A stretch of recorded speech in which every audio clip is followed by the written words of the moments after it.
Alright, well, I know I've been putting many videos out of me running these things. Not much proof in the pudding other than just me running them. I completely understand. But in the very near future, when the snow melts in some other states, I know a couple of you guys you still have a lot of snow on the road. It just sucks sometimes. What I'm doing now, I am going to explain my splitter idea. The reasoning behind it, how it's helped me, and just showing off some goodies. Apparently some sweet goodies with the awesome jelly beans by Kenny Dockery. Absolutely love it. Alright, well, starting out.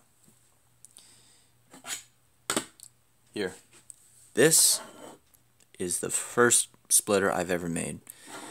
It looks a little bit more square, a little bit more pointier on the sides, edges, not very much with the color, not even on the sealant, as you could see. But it worked. It worked. Now, I understand that me making these and selling them, there are a lot of odds. I know that for a fact. I know guys who sell the cat packs and everyone loves them, but that could be used on all cars. A splitter, it's completely size oriented to a certain vehicle, unless like Integy or T-bone bumpers, and they do all that good stuff where they actually fit them directly. Now, I know a lot of guys who also make wings and shock tower, like low profile shock towers for the speedrun buggies. That's some really nice stuff. But as of now, this is strictly only for the Arrma Typhon. I will be going with my buddies, speedrun buddies, out to the spot, and we will be discussing more matters, hopefully for a Hyper VT buggy. Gonna see about the low Z8. I know there are a lot of guys who use them, not widely used, but it's a very good platform to also speedrun with, being a buggy. Not to get off topic. Alright, so this is the first splitter I made. Now, I'll move these guys a little bit away. The first splitter, a little bit too long. Reason behind that, I didn't know exactly where to start off because I didn't have a starting point. So this whole thing right here was the starting point. There are a couple bumps on it, as it says in Sharpie for splitter. Not bad at all. I ran this at 111, not a single scrape until I hit the brakes, and that is completely understandable. Reason being, when you hit the brakes, the car goes down, and plus there's a bumpy road. Yeah, I wasn't at the complete real speed spot where me and my guys usually go. I was just at my local road that I could go. It's only 10 minutes away, but it's nothing good for serious speed. But yeah, 111 miles an hour, and I proved this. It's on YouTube. Doesn't matter. Not gonna linger on that. But I'm gonna show you this. I'm gonna show you how they look and how they differ from a more modern splitter. Now, they are both painted the same color. I'm gonna move these guys back. They're both painted the same color. Let's see if I could try to get these over here. Only difference is there are less jagged edges, as you could see over here. There's more of an angle to the shape and design. I also added a little bit better of a bonding material to fit the fitting plate, and I actually improved the sealant. As you can see, it's much more thorough, looks much better. Rather than this, well, first time's the charm, Got me hooked, now I made it better. Now, getting back to what these splitters are made to do. Now, as I said before, fitting it is very difficult. I know that guys make wings, shock towers. Now, my point behind that is that it's a direct fit. Now, with people and their suspension setups, the ride height, different tire diameter, it could completely change everything of how the car sits. And of course, a car could be down more, a car could be up more, and that is, you take flight. You don't want that. Now, I have definitely taken that to consideration, well, or humanly possible to try to maneuver this. As you could see, my setup has a little bit of an arc. Everyone's will be different, so you do have to fit it, but it's not hard at all. Believe me, it is a piece of cake. You just got to get it's a little bit snugged in there.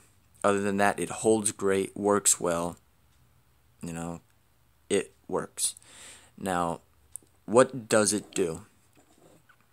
Obviously provide downforce. That's a given. But I know a lot of guys. Why didn't I decide to make a splitter with the wing in the front that the guys use, a complete 1/8 scale buggy or truggy wing in the front? Well, I actually did that.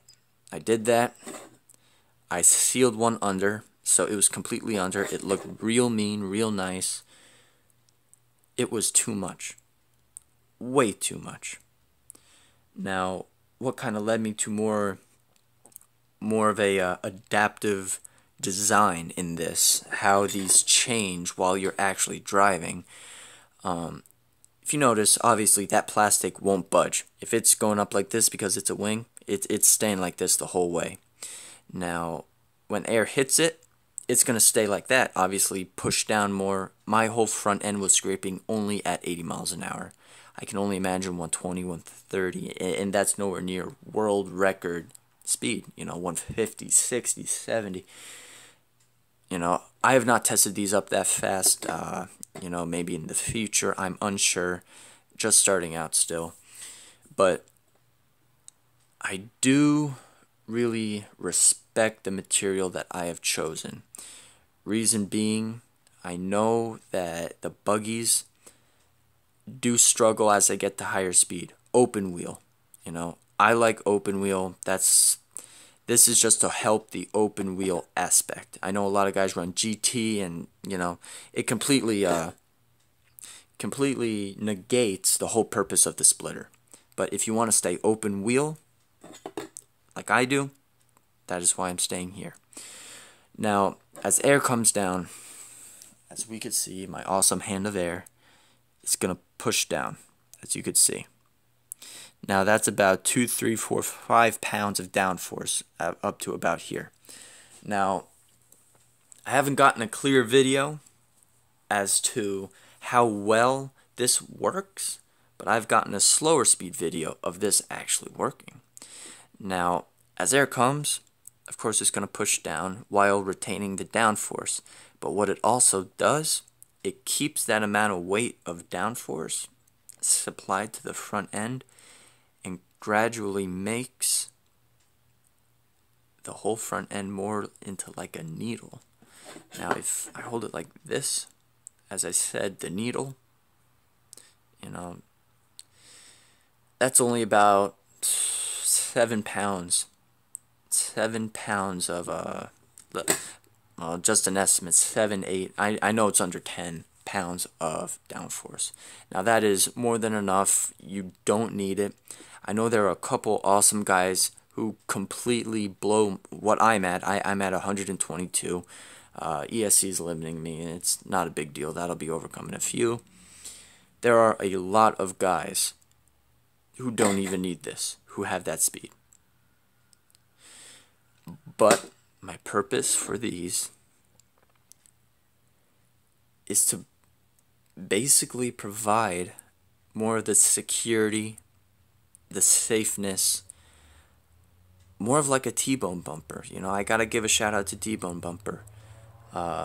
You could run into anything, well, not anything, but acting like a T-bone bumper, except it's a one-time use. Obviously, we're in speed. If you hit anything at any high-end speed, you know, chances are you're not going to have a lot left. Now, speaking of not a lot left, what about this one? Alright, this did its job. It absolutely outperformed what I was thinking. Reason being is that the GPS read 122. The front end, the front left tire was a little bit off the ground, as in the A-arm was a little bit taller because I had a new tire set up, a larger diameter. So I didn't correctly set the suspension tune. So the reason being, when the air caught it, it was working great, but of course the air caught in the one front left tire, car veered left. I made sure I slowed down a little, but it was an easy over 110-mile-an-hour crash. It was in sand. It was totally in sand because I jammed the brakes as soon as I got off road. Let's take a new one. So I went off road. Sand hit. The car toppled over. This absorbed 90% of the impact. Mounting holes are over here. As the car went flying through the air, the only thing I had to worry about was the drop, and it was only a 4-foot, 5-foot drop. I rebuilt the car home, and nothing was bent, nothing was broken, except for this. Now, if this was not in existence, basically, A-arm, drive shaft bent, probably a couple differential gears stripped, unbalanced tires, had to buy new tires. The list could go on and on. I was able to do a run right after that with the extra splitter that I had, and I got 115. It was a somewhat good day, but it was a really good day knowing that it worked. What happened was my fault, you know? Gotta admit to it sometimes. Now, I know. Well, now that we are done with that, let's get to the newer ones. Let's go in chronological order here. Alright, we have a more new updated, newer, let's use the proper English here, a more newer updated design from the version 2. As you could see, let's try to see. Now we have even more constant of a slope. It is more even. I have a better material used under here than there. A better sealant. But that is not the main sealant that I mainly use. That I use over here that has that awesome gloss and waterproof and this and that. Basically just a little bit of an upgrade. Ran this at 122 miles an hour for 6.5 seconds. It is on video. As you can see at the bottom, there are no scuff marks. As you can see on Mr. Original, there are metal scuff marks. But that's from braking. Now, even if there are scuff marks on the bottom, that is still perfectly fine. It doesn't damage the splitter. It is more of what you want. You want your car to be more low on the ground towards the front. Now, that is that. Let's bring this one over here. Oh, now we have Mamba from Castle Creations. Have a couple Mamba snakes, little mini Mamba. Arrma Speed Club sticker. Gotta love that logo that Carl made. And weights. You know, if you need a little bit more weight towards the front, it doesn't hurt. Ran this a couple times, performed great. Can't complain. Here is the Jelly Bean splitter, Hydro Dip by Kenny Dockery. Absolutely love it. That is where I am at as of now. And all of this, put these guys back in order. Oh, some in order. All of these originated from an idea that me and my dad had. We were just talking, we were watching a F1 race. We were just looking at them, how they could drive upside down with the downforce, but that's a lot of downforce, not exactly meaning that, but how the F1 car, how similar it somewhat looked to a lot of the e-buggies out there. And hence, I did a little bit of brainstorming. You know, I do have to thank my dad. I absolutely love him. He loves this stuff. Absolutely loves this speed game. Me being only 19 years old, I know I'm in RC cars. I love it. Real cars, not yet. Financially, not yet. But it's all a blast. It all really is.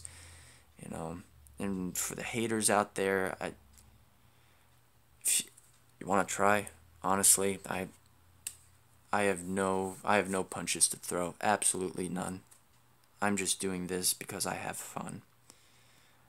Well, I appreciate you guys watching.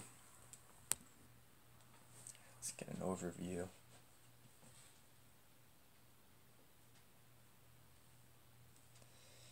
Thank you for watching, guys. Have a good one.